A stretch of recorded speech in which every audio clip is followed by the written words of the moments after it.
आज सभी का साधुवाद करना चाहेंगे, जनता जनार्दन का साधुवाद करना चाहेंगे। ये जो जीत है ये मेवाड़ की जनता की जीत है और सभी जो 8 विधानसभा क्षेत्र हैं वहां से पूरा समर्थन मिला, बहुत बड़ा आशीर्वाद मिला है।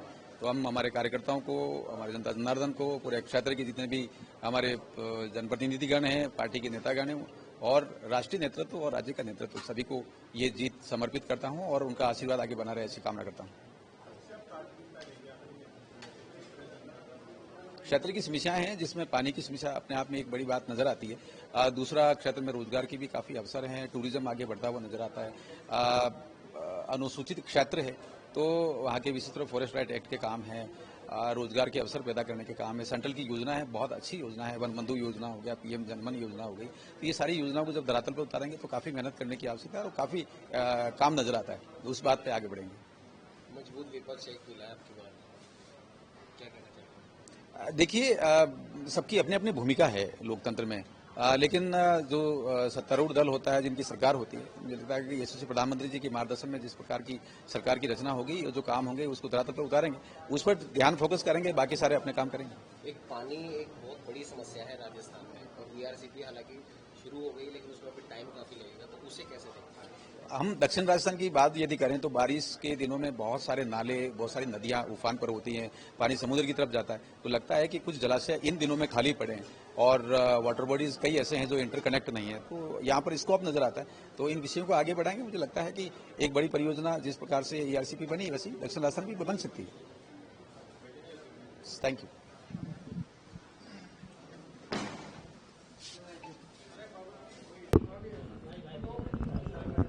तीसरी बार मोदी सरकार का गठन हो रहा है।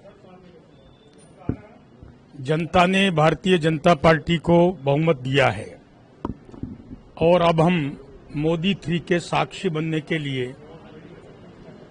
दिल्ली प्रस्थान कर रहे हैं। क्या निर्देश है सर आपको कैसे? हमें निर्देश है, कल मीटिंग है सांसदों की, आना है, इसलिए आज रात्रि को कल सुबह तक पहुंच जाएंगे। दामोदर अग्रवाल जी के लिए सुना जा रहा है कि वो केंद्र की सरकार में मंत्री बनने जा रहे हैं। मेरे पास तो कोई सूचना नहीं है। पार्टी का कार्यकर्ता तो कार्यकर्ता होता है और पार्टी का जो भी आदेश होता है उसका अक्षर से पालन करता है। भविष्य के गर्भ में क्या है मुझे मालूम नहीं है। बहुत नजदीकियां हैं आपकी काबिलियत से, तो मोदी जी जानते हैं, इसलिए माना ही जा रहा है कि आपको आगे बढ़ाया जाएगा। समय बताएगा। प्रदेश अध्यक्ष की तरफ से आप पार्टी के यहाँ से इस तरह से जयपुर बुलाया गया या फिर क्या निर्देश है? नहीं, कल ऐसा था कि सब गेट टुगेदर हो जाएगा, स्वागत हो जाएगा, लेकिन कल रात्रि को ही मैसेज था कि आज रात्रि तक सब पहुंच जाएं, क्योंकि कल सवेरे 10 बजे हमको असेंबल होना है, सबका रजिस्ट्रेशन वगैरह होना है। तो आज शाम को भी जा सकते हैं, सुबह तक भी पहुंच सकते हैं। अभी सब मिलेंगे, एक दूसरे की खुशियों को सेलिब्रेट करेंगे। आप प्रदेश के महामंत्री भी हैं, ये जो डिबेकल है 11 सीटों का, इसे किस तरह से देखते हैं? किसमें पार्टी सबक लेगी?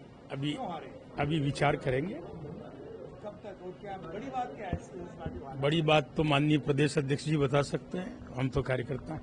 लेकिन महामंत्री के ऊपर भी दायित्व आता है, आप नंबर 2 के नेता माने जाते हैं संगठन में, तो क्या चीजें महसूस की है?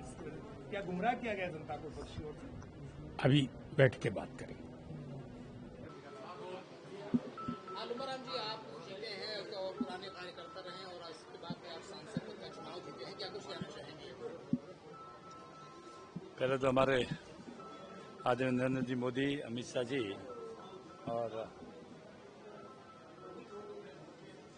मुख्यमंत्री महोदय भजनलाल जी, प्रदेश अध्यक्ष जी और हमारे श्रेष्ठ नेतृत्व राष्ट्रीय, प्रदेश और जालौर, सिरोही और सांसद के सभी जनप्रतिनिधि, कार्यकर्ताओं और जनता को, देवतुल्य जनता को मैं धन्यवाद देता हूं कि जिन्होंने मेरे जैसे एक साधारण कार्यकर्ता को, मेरे सामने आदरणीय गहलोत साहब के बेटे वैभव थे और राजस्थान के अंदर इन्होंने जो 53 बैठकें की उसमें से 22 बैठकें सिरोही जालौर में की थी और सबसे ज़्यादा टाइम वहाँ दिया था, मगर हमारे कार्यकर्ताओं की, जनता के आशीर्वाद मुझे मिला। और बस दिल्ली के लिए रवाना हो रहे हैं, दिल्ली के लिए बुलाया है, आज हम रवाना होंगे, दिल्ली जाएंगे। संगठन का जो आदेश होगा वो जरूर होगा।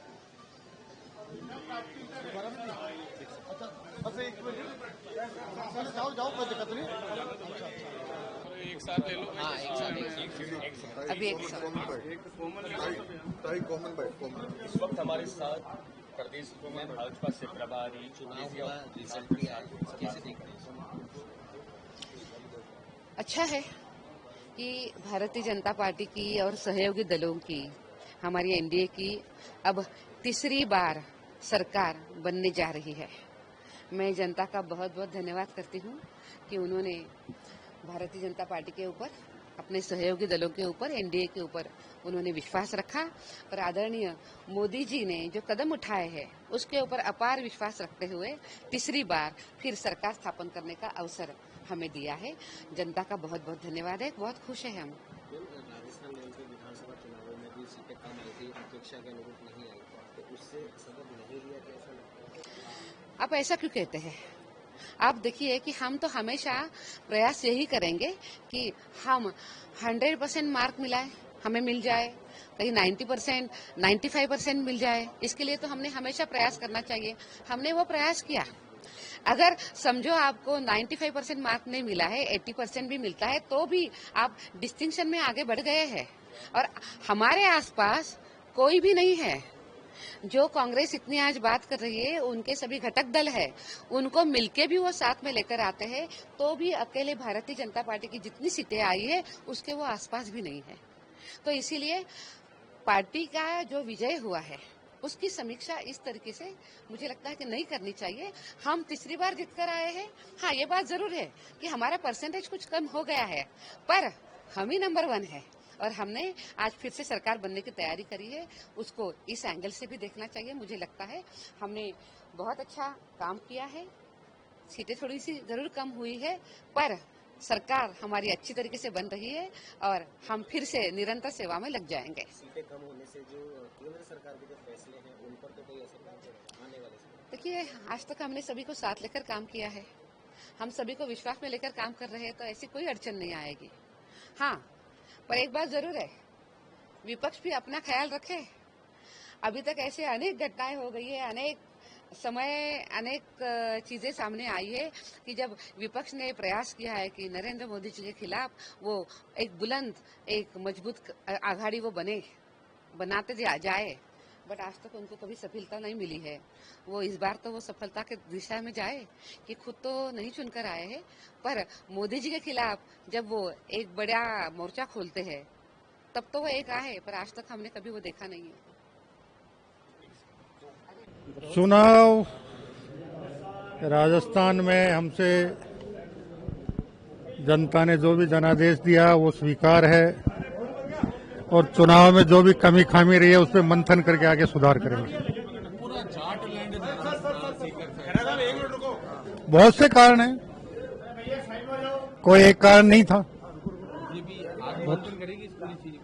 बिल्कुल एक एक चीज पे अंत मंथन होगा।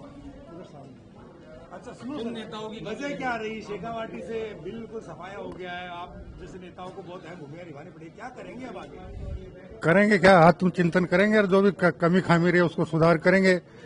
इसमें ये 400 पार के नारे को लेकर जो विपक्ष ने भ्रम फैलाया, हम उस भ्रम को दूर नहीं कर पाए। किसान आंदोलन का असर रहा, टिकट बंटवारे की गलतियों का असर रहा, बहुत सी बातें थी जिनका असर रहा। वो सारी बातें आ गई उसमें। राहुल कसवा का कितना फैक्टर काम किया? आपकी 5 सीटें की बेल्ट से शेड्यूल तक चलती है। बता दिया ना मैंने, कहा एक नहीं बहुत सारे कारण थे और सारे कारण साथ मिलकर ये हालात हो। परिणामों का क्या और कठिन परिश्रम करना पड़ेगा, बस इतना ही फर्क पड़ेगा। ऐसा कुछ फिलहाल लगता नहीं है। ज्योति मेहता विधायक का चुनाव हार गई और सांसद का चुनाव हार गई, फिर वापस सीट खाली हो गई है, क्या वापस चुनाव लड़वा सकते हैं? अब ये पार्टी के केंद्रीय नेतृत्व का मसला है, वो जो भी विचार करेंगे, लड़ाना चाहेंगे नहीं लड़ाना चाहेंगे, ये उस पर निर्भर करेगा। हार की जिम्मेदारी कौन लेता है? क्योंकि कहीं न कहीं दूसरे राज्यों में ले रहे हैं। भारतीय जनता पार्टी के समस्त कार्यकर्ता हार की जिम्मेदारी लेते हैं। सामूहिक जिम्मेदारी होती है, कोई व्यक्तिगत जिम्मेदारी नहीं होती। मतलब लेकिन अभी कई मंत्री व्यक्तिगत जिम्मेदारी ले रहे हैं। किरोड़ीलाल मीणा कह रहे हैं किरोड़ीलाल जी ने लिया था। किरोड़ीलाल जी हमारे संघर्षशील नेता हैं और हम कोशिश करेंगे कि वो हमारे साथी बने रहें, मंत्रिमंडल में रहें और उम्मीद है कि वो कार्यकर्ताओं की भावनाओं के अनुरूप और केंद्रीय नेतृत्व की भावना के अनुरूप सरकार में बने रहेंगे।